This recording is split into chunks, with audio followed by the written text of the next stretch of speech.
Bonjour à tous et bienvenue. Je m'appelle Diallo Abdourahmane, je suis entrepreneur e-commerçant. Dans mes vidéos, on parle de business et de mindset. Alors, si tu es intéressé par ce sujet, je t'invite à t'abonner et à activer la cloche de notification afin de ne rater aucune de mes prochaines vidéos. Dans cette vidéo d'aujourd'hui, nous allons parler de comment ne pas se faire arnaquer sur Alibaba. Tout le monde sait que si tu veux acheter sur Alibaba, tu vas forcément tomber sur des fournisseurs asiatiques, surtout des fournisseurs chinois. Alors avec les fournisseurs chinois, ils ne parlent pas forcément français. Ils parlent anglais ou bien chinois, le mandarin. Du coup, non seulement la distance, mais aussi la langue. Alors, il est important de connaître et de comprendre certains points à valider avant de contacter un fournisseur.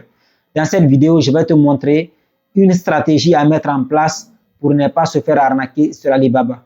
Pour ça, on va passer sur mon écran. Je vais te montrer quels sont les filtres à appliquer sur le site Alibaba. Ça, c'est pour sélectionner les meilleurs fournisseurs dans la catégorie que tu as choisie. Ça, c'est un. Deuxièmement, mais aussi qu'est-ce qu'il faut faire pour être sûr d'acheter une bonne qualité de la marchandise que tu souhaites acheter. On passe derrière mon écran, je vais te montrer tout ça de A à Z.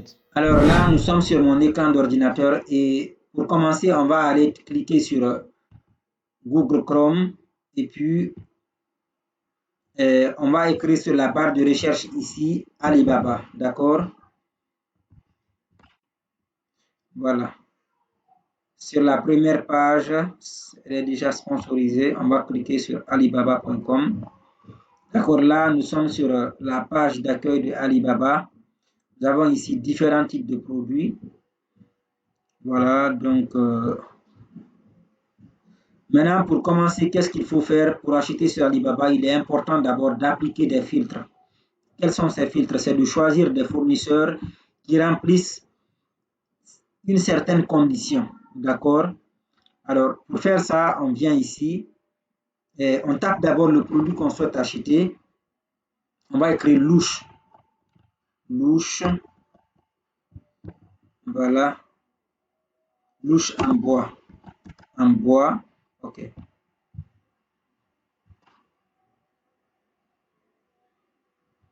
Là, nous avons tapé le mot-clé du produit qu'on souhaite acheter.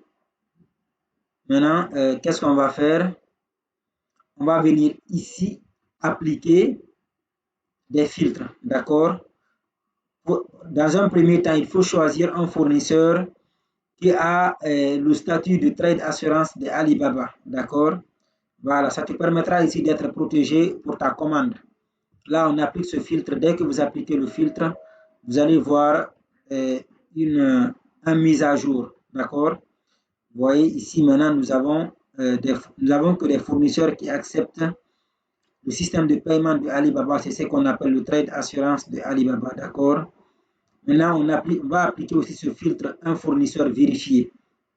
Il est important d'acheter auprès d'un fournisseur vérifié. Le verified supplier veut dire, enfin, le fournisseur vérifié, c'est ce qu'on appelle verified supplier, qui signifie que Alibaba a envoyé des experts au niveau de l'usine de l'entreprise ou bien au niveau des entrepôts de l'entreprise pour vérifier que la société existe réellement et que c'est une société qui est fiable. D'accord?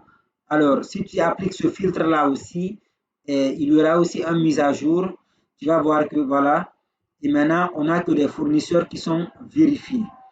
Comme vous pouvez le constater ici, ils ont tous le statut verified. Ici, regardez ici, ils ont tous le statut. Il a le statut vérifié, celui-là aussi la même chose, celui-là aussi la même chose. Tout le monde ici a le statut verified. D'accord? Voilà. Vous voyez, ils ont tous le statut verified supplier. D'accord? Ce qui se traduit par le fournisseur a été vérifié. D'accord? Par Alibaba. Voilà. Donc, le troisième filtre ici qu'il faut mettre en place, c'est si vous achetez auprès de...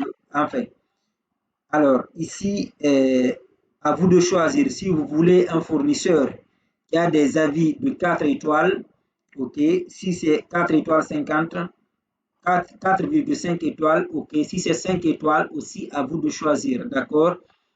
Alors, en bas ici, nous avons ici une autre partie aussi, le prix minimum. Ça, c'est bon, ça n'a pas vraiment quelque chose à voir avec la protection qu'on cherche, mais c'est aussi des options qu'on peut mettre en place pour trouver des fournisseurs directement qu'on cherche au lieu d'aller chercher, négocier, chercher. Oui, mais c'est quand même bien de négocier aussi. Parce que parfois, vous avez des fournisseurs qui mettent en place ici minimum order quantity, c'est-à-dire la quantité minimale qu'ils acceptent, mais parfois c'est négociable. Ils peuvent revoir ça à la baisse. D'accord? Mais ce n'est pas l'objet de notre vidéo aujourd'hui. Nous avons aussi ici un autre filtre ici qu'il faut mettre en place. C'est le fait que le fournisseur soit un fournisseur qui répond à temps. D'accord? 1 heure, temps de réponse. D'accord? Ça aussi, on peut appliquer ça. C'est super important d'avoir un fournisseur qui répond à temps. D'accord? Au cas où il y a un problème avec la commande, le fournisseur pourra, vous pourrez discuter avec le fournisseur et de voir qu'est-ce qu'il faut faire pour régler le problème au cas où il y a un problème avec la commande. Donc, alors, maintenant, après avoir appliqué ces filtres, discuter avec le fournisseur et tomber d'accord avec le fournisseur, il ne faut pas oublier cela. Si par exemple, vous devez acheter cette louche, d'accord? Une louche par exemple, je ne sais pas si on appelle une ou un louche, d'accord? Si vous devez acheter un produit de ce genre, n'oubliez pas de discuter avec le fournisseur sur la longueur de cette partie, la largeur ici,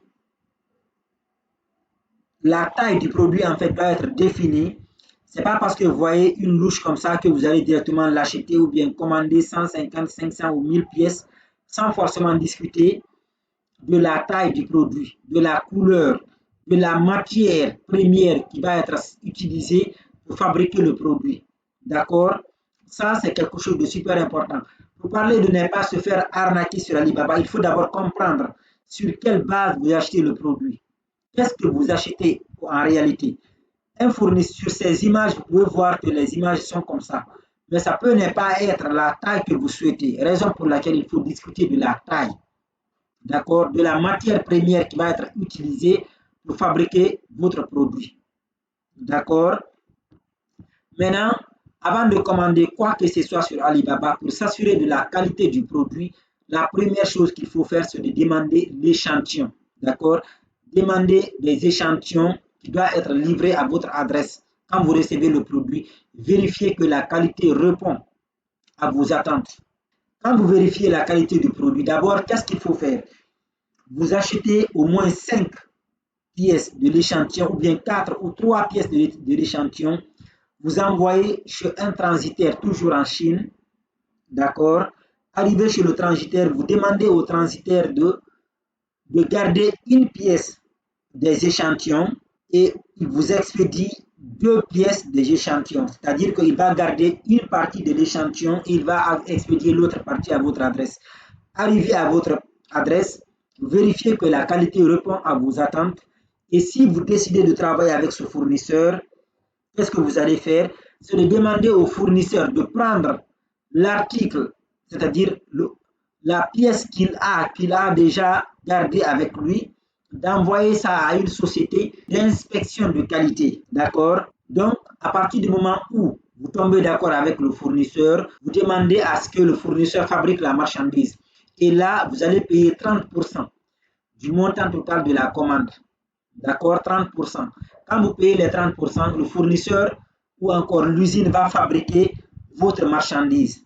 Après la fabrication, vous demandez à la société d'inspection de qualité d'aller vérifier la qualité de la marchandise sur la base du produit que vous les avez envoyé.